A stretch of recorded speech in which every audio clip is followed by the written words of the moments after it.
Why Alex Cora is not to blame for the downfall of the relationship between Rafael Devers and the Boston Red Sox.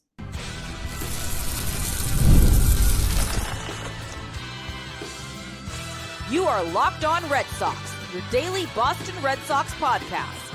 Part of the Locked On Podcast Network, your team every day. Hello and welcome to Locked On Red Sox, your daily Boston Red Sox podcast, part of the Locked On Podcast Network, your team every day. I'm your host, Gabby Maljanian, former ESPN social media associate and current host of the Boston Balling podcast as well. And I am here to bring you the latest in all things Boston Red Sox Monday through Friday straight to your favorite podcast feed. And it's completely free. So you have nothing to lose but to continue to tune in. Today's episode is brought to you by Game Time. Download the Game Time app, create an account, and use code LOCKEDONMLB for $20 off your first purchase. I'll tell you a little bit more about that later, but the Red Sox won another series. They've won 5 of their last 6 series now as they took the first series of their long West Coast trip from the Seattle Mariners. And the Mariners have really good pitching, and that's the thing that concerned me, was because of the fact that the Red Sox offense has had a lot of trouble finding consistency really ever since Alex Bregman got injured, and especially now without Rafael Devers. So I was worried a little bit about the lack of offensive productivity, but the pitching certainly held down the fort in that series. The Red Sox earned the win in game 1 with Lucas Giolito pitching, and then they won again in the series finale with Garrett Crochet on the bump. So the Red Sox have been playing a lot better baseball as of late. They are currently 4.5 games out of first place in their division, and they currently do hold the 3rd wild card spot in the AL. So lots to be excited about right now with this Red Sox team.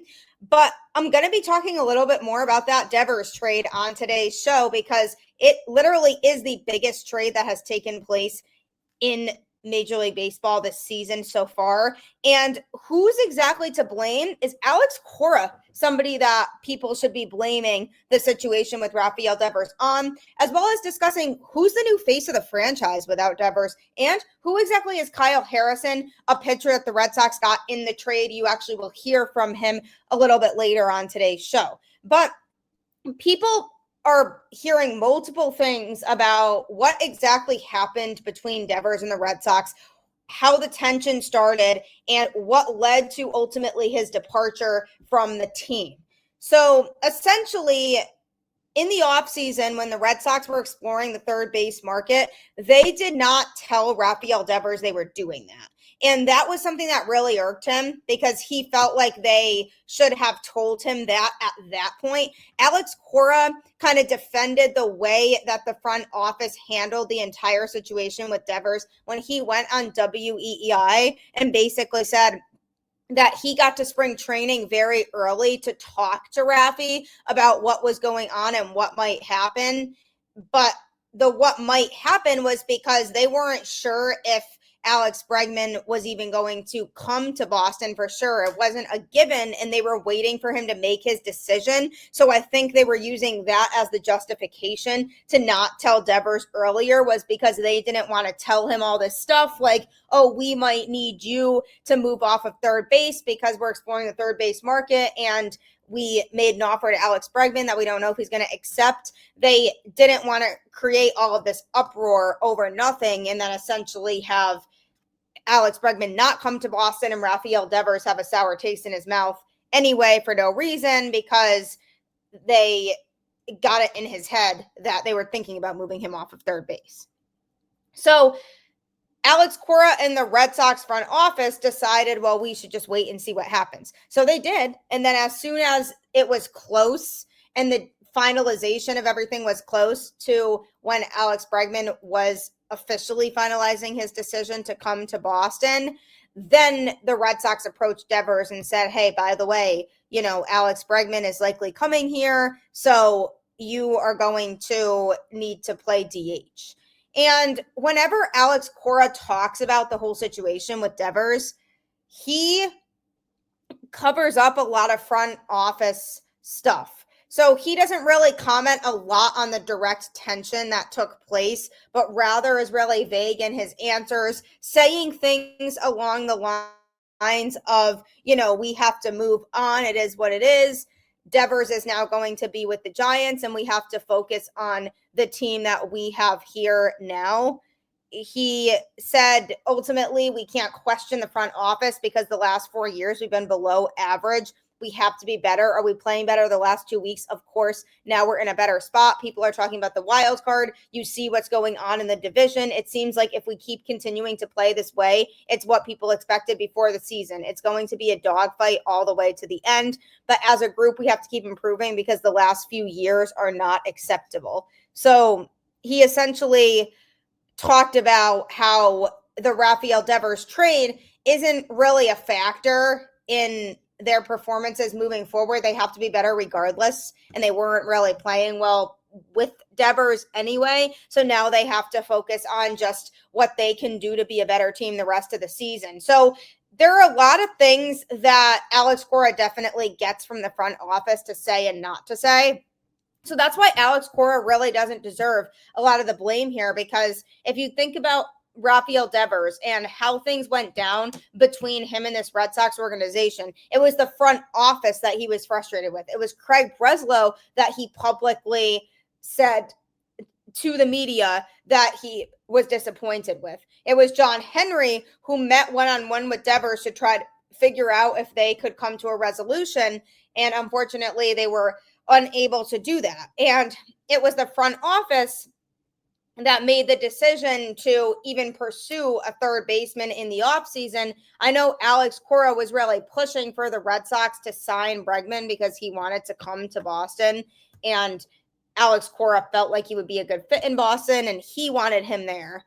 So in that regard, that's something that maybe you could blame Alex Cora for a little bit, is that he was really pushing for the Red Sox to sign a guy who could take Devers' spot. But at the point in time when Alex Cora was pushing for Alex Bregman to come to Boston, there was still a lot of uncertainty surrounding Christian Campbell and if he was going to be on the opening day roster or not, because during spring training, the Red Sox were still trying to evaluate whether he was ready to go out there opening day and play second base. So there was a lot of conversation about Alex Bregman potentially playing second base if Christian Campbell wasn't ready to start on opening day for the Red Sox. So Alex Cora was advocating for Alex Bregman, but wasn't necessarily thinking about how it would impact Devers as much, because there wasn't really anything at that point to think about related to Devers, because the Christian Campbell talk wasn't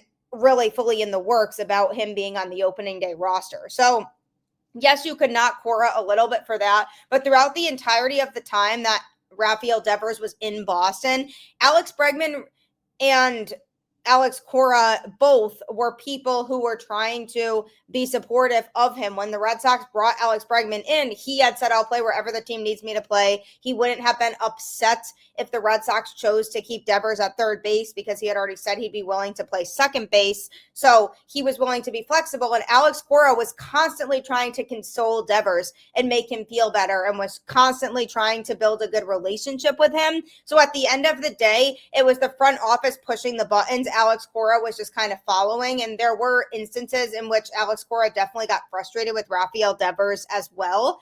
And when it came to the whole first base situation, him moving to first base, what was Alex Cora supposed to do? Say, no, let's not do that to Devers, because what would the other solution have really been? Oh, we can find another first baseman. That's more of a front office decision. That's something that the front office and Craig Breslow need to decide to do, not Alex Cora. They can get his input on certain things because he's with the team every day, but he doesn't have the final say in a player moving positions. And when the front office approached Devers, you could argue that Alex Cora could have handled that better, in that he could have maybe been the liaison in the communication, or at least tried to soften the situation for Devers a little bit, as opposed to just leaving him to deal with John Henry and Craig Breslow, who he was already very frustrated and disappointed with. So Alex Cora in that regard could have done a little bit more, but ultimately at the end of the day, the front office makes a lot of those types of decisions, and having those conversations with Devers is a lot more on them than it is on Cora. So moral of the story at the end of the day, do not blame Cora, because he had a good relationship with Devers, and when the front office was increasingly getting more frustrated with him, Alex Cora might have too, but the front office makes so many more of the executive decisions if there's a problem with a player, and Alex Cora may have given them feedback about what the locker room vibes were like with Devers there, and he might have said to the front office, look, things between Devers and the rest of his team aren't very good, just so you know. But Alex Cora had a little involvement when it came to these conversations that Devers and the front office were having with each other. So place the blame primarily on the front office because they were the ones who kind of dropped the ball on this, and they are the ones ultimately who handle the communication between the player and the coach and the front office, and kind of being the middle ground when there's an issue. So that was on Craig Breslow for not communicating with Rafael Devers. Alex Cora could have maybe communicated earlier, but he also might not have had permission to. So remember that word permission moving forward when you consider blame. Coming up though, who's the new face of the franchise now that there's no Rafael Devers? I'm discussing that next. I know coffee is literally a lifesaver for a lot of people. And for the longest time, I couldn't relate to that because I didn't like coffee. I didn't like how it tasted until I tried Trade Coffee, because what Trade Coffee does is you take a quiz and then it sends you a coffee that's a great fit for you. And the first bag that they sent me was spot on, and I drink it literally every morning now. Trade is the #1 coffee destination in the U.S., delivering fresh, incredible coffee from over 50 of the country's top roasters. Right now, Trade is exclusively offering our customers 50% off your 1-month trial at drinktrade.com/lockedonmlb. That's TRADE.com/lockedonmlb for 50% off your 1-month trial. Drinktrade.com/lockedonmlb. If you're addicted to coffee, this is for you. So in talking about the Rafael Devers trade and kind of what went down between the Red Sox organization and Devers, there are people trying to place the blame on Cora for not fixing the relationship between Devers and the front office by not stepping in and trying to make Devers feel better and more confident about playing first base. But the thing is, Alex Cora had a lot of those conversations with Devers where he said, hey, we can really try to help you succeed here. We can find a way for you to play first base and be successful at it. And then when it came to even before that, him moving from third base to DH, Alex Cora did go to him and said, listen, we have had a Hall of Fame DH in our system, David Ortiz. That could be you. And that ultimately is what made Devers feel more comfortable about moving to DH, is because he had a good conversation with Alex Cora about it. Alex Cora has always been a player's coach. Keep that in mind. And in this situation, he definitely certainly was. But there's so much that he can do until it gets to be out of his control, because the front office then takes over and makes those decisions. So essentially what happened was Alex Cora tried to have these conversations with Devers, but the way that the situation was handled and approached by Craig Breslow and John Henry was what got Rafael Devers in dismay. So it goes back to them. It doesn't go back to Cora. Does Cora deserve a little bit of blame? Yes, because he could have handled things better a little bit in terms of his communication on the front end with Devers, but Devers was a lot more receptive to him than he was to the front office. So that's where we're at now. Front office made the decision to trade him. Here we are. As Alex Cora said, the team needs to move on. With what face? Who is the face of the franchise now that Rafael Devers is no longer a part of the team? As sad as that is to say, there are a few different options and different routes people can go here. Some people might say Jarren Duran, because he's been the team's leadoff hitter for a while. He was the All-Star Game MVP last year, and he was really forming his own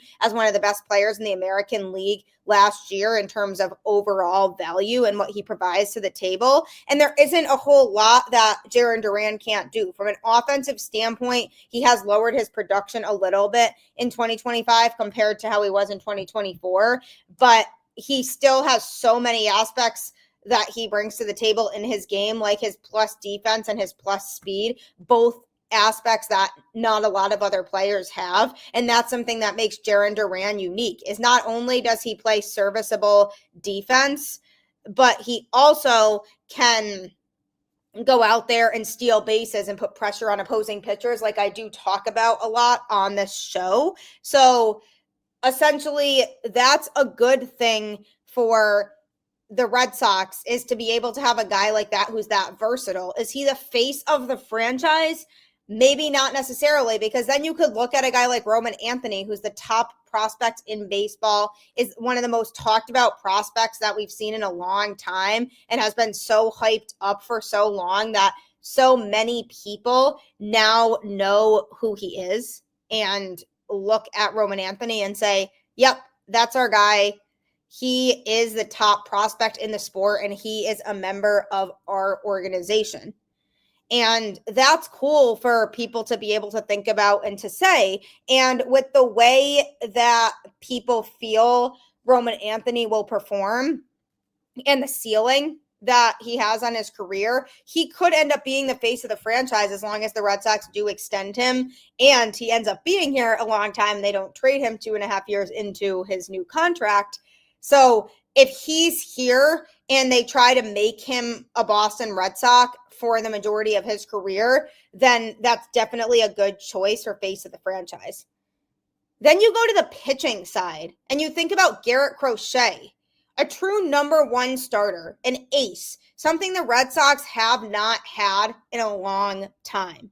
And you finally go out and you get that guy who just brings so much energy and fire to the mound. He's going out there and getting the job done every start. And even Lucas Giolito said it when he was being interviewed on the NESN broadcast the other night. He said, yeah, the rest of us in the starting rotation were getting tired of Garrett Crochet carrying, so we decided we needed to step up. And as a result, the rest of the starting rotation has been stepping up as of late. I think having a guy like Garrett Crochet in there in that rotation, who is a true ace, makes the rest of the rotation better.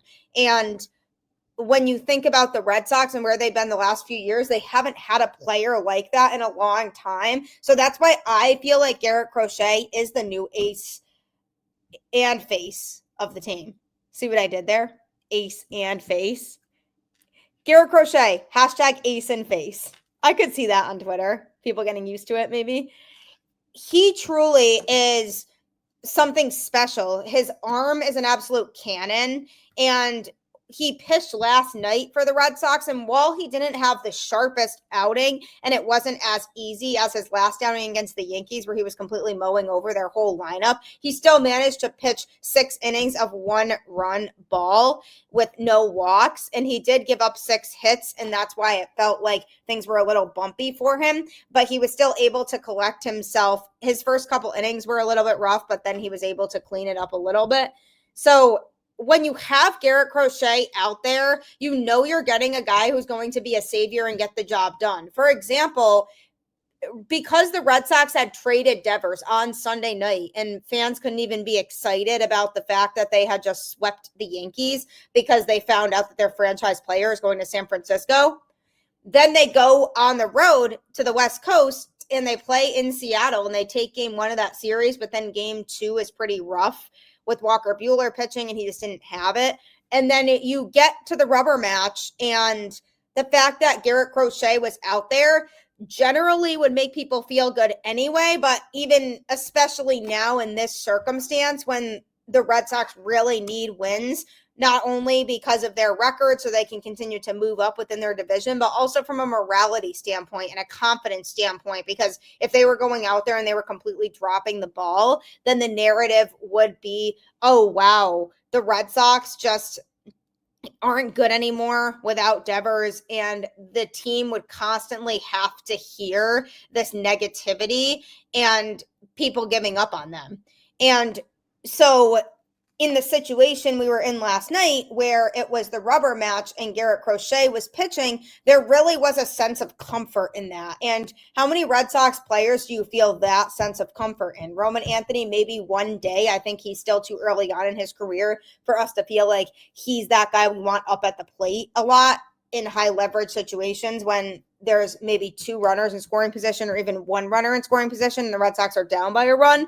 who's going to come through. We're not quite at the point yet where we can confidently say that Roman Anthony is that guy. Jarren Duran, while he is a great leadoff hitter and he represents a lot of different aspects of the game, is he truly built to be the face of the franchise? Because part of the reason for that is he even going to be here at the trade deadline? Because he is a name who has been tossed around a lot in potential trade discussions over the last few weeks, especially because of the fact that Roman Anthony got called up and now there's this overflow in the outfield for the Red Sox that they have to figure out regardless. So he can't be the face of the franchise if he gets traded. So that's another factor to keep in mind here. But even if he doesn't get traded, which I don't think he should, and I hope he doesn't because of how much versatility in his game he can provide, even despite that, if he stays, I still see Garrett Crochet as more of the face of the franchise. It's just been a long time since the Red Sox have had a true number one starter. They've already extended him. So clearly they see him as their ace of the future. Obviously, unless there's tension where he just decides not to go out there and throw, then maybe we have some problems and maybe the Red Sox say, okay, we're going to trade him. But the plan is definitely not to trade Garrett Crochet. He is the guy that they are going to build their rotation around, and he is the guy who can start when it comes to a World Series run and leading this team to a World Series championship. So I'm really hoping that with Garrett Crochet out there on a regular basis, the Red Sox can continue to pull together more wins. And it's kind of like when it was Sale Day, when Chris Sale was in his prime pitching for the Red Sox. You always were excited about his starts, and the same goes for Garrett Crochet. So he, to me, is the face of the franchise right now. And coming up, who exactly is Kyle Harrison, one of the pitchers the Red Sox got in the Rafael Devers trade? You're going to learn more about him and hear from the kid himself next. If you're looking to score last-minute tickets to a ball game with friends or family, Game Time is 100% the ticket source that you should use. I've had plenty of times where I've hung out with friends who aren't exactly planners, and everybody decides, oh, it's nice out, let's go to a baseball game. So I've gone on to Game Time, and the miraculous thing is that the tickets are a lot cheaper on Game Time than they are anywhere else. You don't need to look any further, and you don't need to look at any other ticketing vendors, because Game Time gives you a view from your seat so you know it's not obstructed and you know exactly what you're paying up front, and it's an amount that you're paying that's less than what it is on other platforms. So make sure that you head to Game Time for all of your ticketing needs, and then you won't ever use another one. I've never used another ticketing vendor since I've started using Game Time. Take the guesswork out of buying tickets with Game Time. Download the Game Time app, create an account, and use code LOCKEDONMLB for $20 off your first purchase. Terms apply. Again, create an account and redeem code LOCKEDONMLB for $20 off. Download the Game Time app today. Last minute tickets, lowest price guaranteed. It really is guaranteed. I love it. I literally don't use any other ticketing vendor, and you won't either if you start using it now. So when talking about the Rafael Devers trade, obviously there's been a lot to this. It's a big story, and there are certain aspects of it that I'll probably keep talking about on the show. But the Red Sox got 4 players in return for Devers, and I actually went over it on the show earlier in the week. But one of the players that the Red Sox got back was pitcher Kyle Harrison, who they optioned to AAA Worcester. He's a pitcher that they definitely see a lot of potential in. And I actually spoke with him in Worcester last night. He reported to the team on Tuesday, and then last night I was there and I spoke with him. And one thing I really like about this kid is he's very aware of what he still needs to work on. And while speaking with him, I also spoke with WooSox manager Chad Tracy about him, and they were both in agreement that he does need to work on developing a second pitch. He has a really solid fastball that's going to generate a lot of swings and misses, which is very promising. And that's something the Red Sox front office really values, is strong swing and miss stuff. But he's working on developing a changeup that he can use in his arsenal that can be just as strong. And that's what WooSox pitching coach Dan DeLuca is planning on working on with him primarily. And he's also really excited to be in Boston and turn the page on the chapter from San Francisco. He said he really enjoyed being there, but he's excited to get to know the guys better here in the Red Sox organization. And I also asked him about what it's like being associated in a trade with one of the best hitters in the sport, and along with the biggest trade that's happened in baseball so far. So I had a great conversation with him, and he was all smiles the whole time. That's something I really noticed about him that I really liked, was that he was just genuinely so happy to be here and excited to start his next chapter and excited to prove to Red Sox fans that they got a good one. So take a listen to my conversation with him. You know, I think the more and more I'm thinking about it, it's just baseball. I'm a Red Sox, and you know, I'm just happy to be here. Emotional at first, you know, obviously being with the team that drafted me out of high school, being an 18-year-old, you know, kind of grew up there, you know. But no, I think you know, just that transition period is kind of over now, and I'm settling in, and I have to say bye to my previous teammates, and now making new ones, and you know. That's the beautiful thing about baseball. You know, it's the same game, nothing changes, but you know, the people around it and the people. So no, I'm just having a great time and settling in, and just excited. That's it. Kind of nuts. I don't know. Haven't really thought about it like that. I think, you know. Yeah, but no, definitely pretty cool for a guy with that talent, and yeah, just hoping I can do my part in return, and do the best I can to be the best version of myself every day, and give these fans a team that's the best I can. I love the people, you know. I love meeting the guys here. I love the coaches here.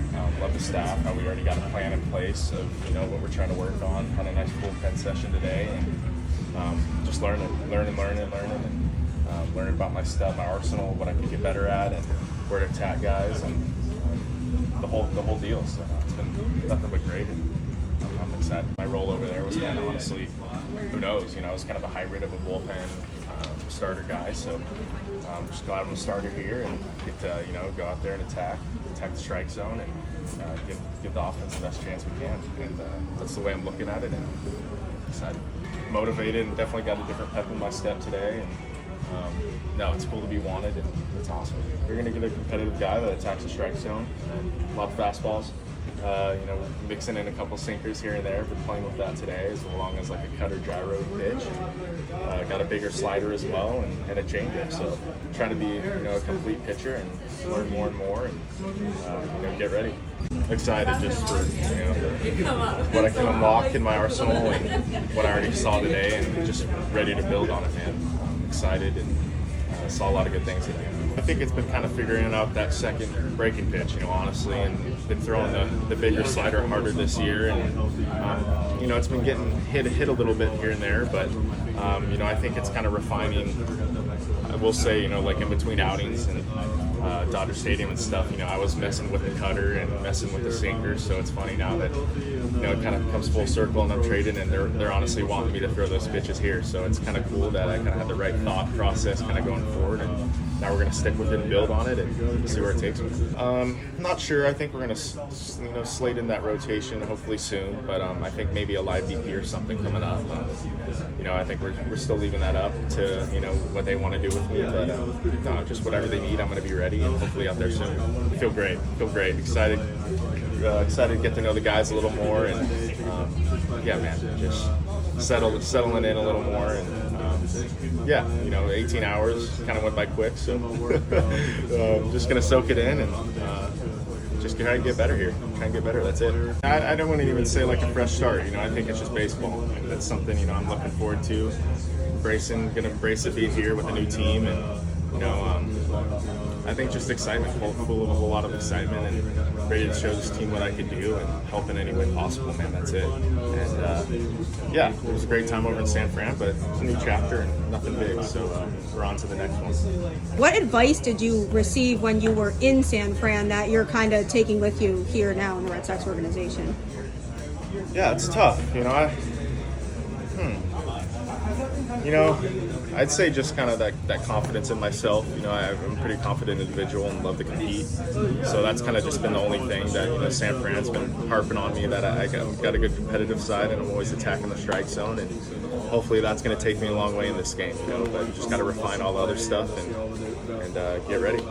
So one of the biggest things I took away from my conversation with Kyle Harrison was that he is focused on the here and the now. He's focused on his time with the Boston Red Sox. He's not focused on the past with the San Francisco Giants. He's focused on being here and doing everything he can to help the WooSox win games and to continue to grow and learn as a pitcher. That's all he wants to do is learn. He emphasized that in our conversation, and I can't wait to see how he continues to improve. I also spoke with WooSox manager Chad Tracy about Kyle Harrison. He talked about his timeline for the rest of this week. His plan is to throw a live bullpen session later in the week where they throw a mix of right-handed and left-handed hitters out there against him and have him throw to them. So he's not going to be in a game this week at all for the WooSox. They're trying to work him into that a little bit while working on his arsenal with him. Take a listen to my conversation with Chad Tracy.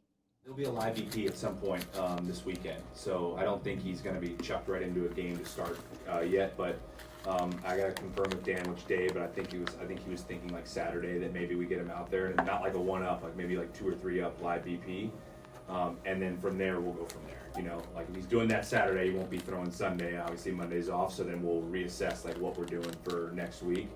But that will be next steps for him as we'll get him out there, get a couple hitters, righty and lefty to stand in there and hit off of him and get up a few times in a live. Some of these guys have, I mean, like, you know, like I talked yesterday about like Priester was one, like he like, you know, made adjustments quickly. Like some of these guys have such a good feel for the ball.